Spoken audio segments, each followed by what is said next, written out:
Hello, it's Oren Prunken, and today I want to talk to you about prospects and that prospects are not created equal. Now, the context for this is sometimes, occasionally I get a message from someone saying, "Oh, you cannot sell to me, therefore what you teach and what the things you talk about do not work."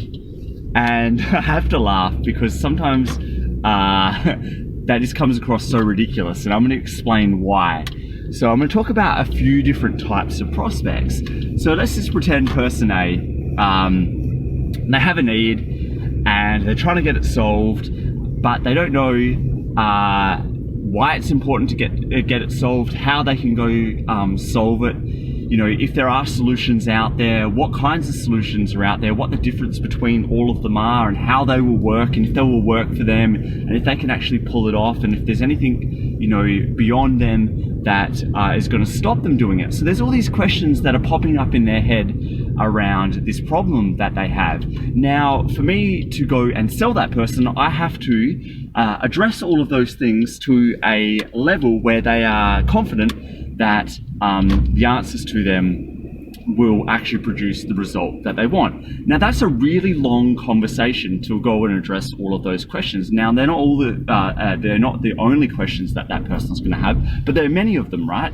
And for me to go and do that, it's going to take me a lot of time, and whether or not I'm going to be successful is predicated on the fact that I've got a lot of different things that I need to get over and solve for them. Now, let's pretend person B knows the answer to all of those questions that I just said, and all they need to do is select the right solution, or they already have a solution, they're just not happy with it, and they need to select an alternative solution. There are only two things that I need to overcome with that prospect to turn them into a customer. A far easier conversation for me to have in terms of time and effort, right? Now, let's go to person C, so the third person, and let's just pretend they have no need. Now, for me to go convince them that they have a need is a really difficult question for me to go and answer, and for me to convince them of. And let's now go to the fourth person, person D. Let's pretend that person has a need, is absolutely happy with the solution that they've already got, right? For me to then tell them that the solution they've got is not good and they are mistaken is going to be a really hard conversation for me to go and have, because they have made a choice, and for me to tell them they've made the wrong choice, I need to convince them to save face. Now, very few people can actually go and tell someone that they are wrong, and also tell them how to save face that they're going to go and make a new decision. A really, really hard person to go convince. A prospect of mine to go become a customer of mine who is already a customer of someone else's. So there's those four different types of prospects. Now, the level of information and education I need to give them to then convert them from a prospect to a customer, hopefully in those examples just illustrate the difference in amount of time and effort that I need to go through.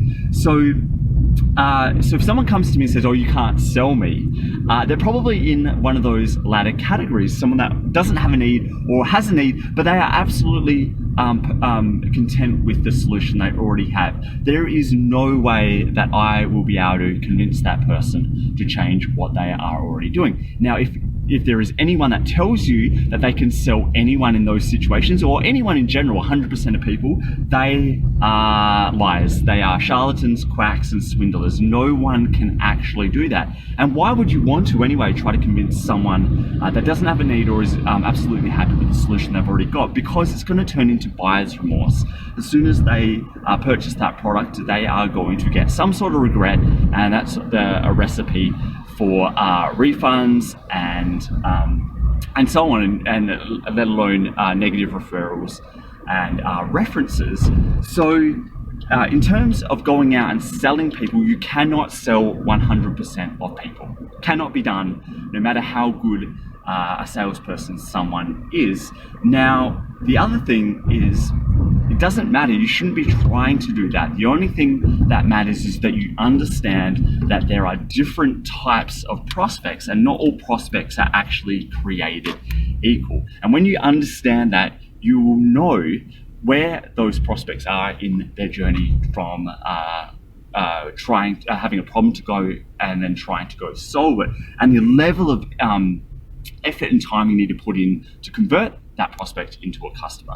And some, as I said, aren't created equal. Some are going to be far easier than others. But that doesn't mean you can convert everyone, like I said. So hopefully this gives you a bit of insight into what prospects are and how they think about the world, and in terms of how you can convert them and what kind of conversion rates you can actually go and look for, and then how much effort you should be putting into educating them about the solutions. So like I always say, I'd love you to go try this out and let me know how you go, and then hit me back with some comments, because I'm always interested to know how people have success with all this stuff. And until we talk next time, I hope you have a fantastic day, and goodbye. Thanks for listening, and if you like what was on here and want more, please go to orenprunken.com.